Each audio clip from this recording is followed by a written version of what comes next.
আমি দেখা পাইছোঁ লংকাৰ আজাৰবাৰীত যি এক ঘটনা সংঘটিত হৈছে, সেই ঘটনাক প্ৰথমতে আমি সংখ্যালঘু সংগ্ৰাম পৰিষদৰ তৰফৰ পৰা নিন্দা জনাইছোঁ আৰু তীব্ৰ ভাষাৰে গৰিহণা জনাইছোঁ। প্ৰথমতে মই আৰক্ষীক অনুৰোধ কৰিম, যোনেই এই ঘটনাৰ লগত জড়িত নহওক কিয়, যি দুষ্কৃতিকাৰীয়ে এনে ঘটনা সংঘটিত কৰিছে, 24 ঘণ্টাৰ ভিতৰত এনে ব্যক্তিক কৰায়ত্ব কৰা হোক আৰু কঠোৰৰ পৰা কঠোৰ শাস্তিৰ ব্যৱস্থা কৰা হোক, এয়া আমাৰ সংখ্যালঘু সংগ্ৰাম পৰিষদৰ দাবী। দ্বিতীয়তে, বিগত দিনবোৰত আমি যি দেখি আহিছোঁ, এই ঘটনাৰ লগত যিমান দুষ্কৃতিকাৰী জড়িত অনুসন্ধানত পোৱা গৈছে, সেয়া ক'ৰবাৰ নহয় বিজেপি কৰ্মী নহ'লে এজিপি কৰ্মী পোৱা যায় বা হিন্দু কিবা সংগঠনৰ মানুহ পোৱা যায়। গতিকে মই আৰক্ষীক অনুৰোধ কৰিম, আপোনালোকে এয়া ভালদৰে তদন্ত কৰক। আমি কোনো জাতিপক্ষ নহয়, সদায় অন্যায়কাৰী সদায় অন্যায় থাকিব।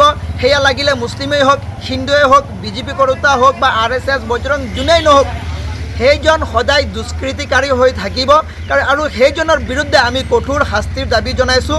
সেইজনৰ বিৰুদ্ধে কঠোৰ তদন্ত হ'ব লাগে, উচ্চ পৰ্যায়ৰ তদন্ত হ'ব লাগে।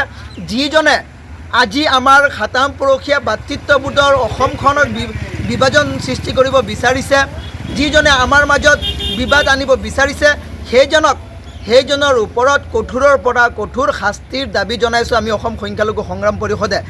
আৰু ইয়াৰ লগত যদি কোনো দুষ্কৃতিকাৰী যদি অমুছলিম হৈ থাকে আৰু যদি সেয়া তদন্তৰ পিছত ওলায়, আমি কিন্তু ৰাজপথত ওলাম। কিয়নো প্ৰতিটো বছৰ ঈদৰ সময়ত আমি দেখা পাওঁ ক'ৰবা নহয় কোনো হিন্দু নহ'লে কোনো এটা সংগঠনৰ মানুহ আহি এনে কাম সংগঠিত কৰে আৰু পাছত মুছলমানক গ্ৰেপ্তাৰ কৰা হয়, আৰু যেতিয়া তদন্ত কৰা হয় দেখা যায় কোনো হিন্দু লোক নহ'লে কোনো RSS বজৰং দলৰ নেতা ইয়াৰ লগত জড়িত থকা বুলি আমি প্ৰতিটো বছৰ আমি পাই আহিছোঁ।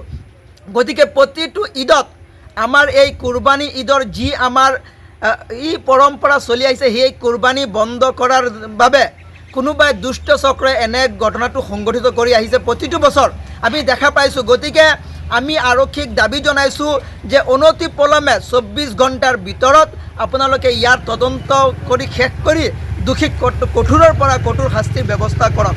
আৰু যদি নহয় আমি কিন্তু ৰাজপথত ওলাম, কাৰণ প্ৰতিটো বছৰ আমাৰ ঈদক লৈ কোনোবাই এনেকা অশালীন মন্তব্য কৰিব, আমাৰ ঈদক লৈ কোনোবাই এনেকা দুষ্কৃতিকাৰীয়ে এনে বিবাদ সৃষ্টি কৰিব, সেয়া আমি সহ্য নকৰোঁ। আমি বিগত দিনবোৰত আমি চাই আহিছোঁ আমাৰ ঈদক কেন্দ্ৰ কৰি এনে ঘটনা সংঘটিত কৰে আৰু ইয়াৰ লগত মুছলিম জড়িত নাথাকে।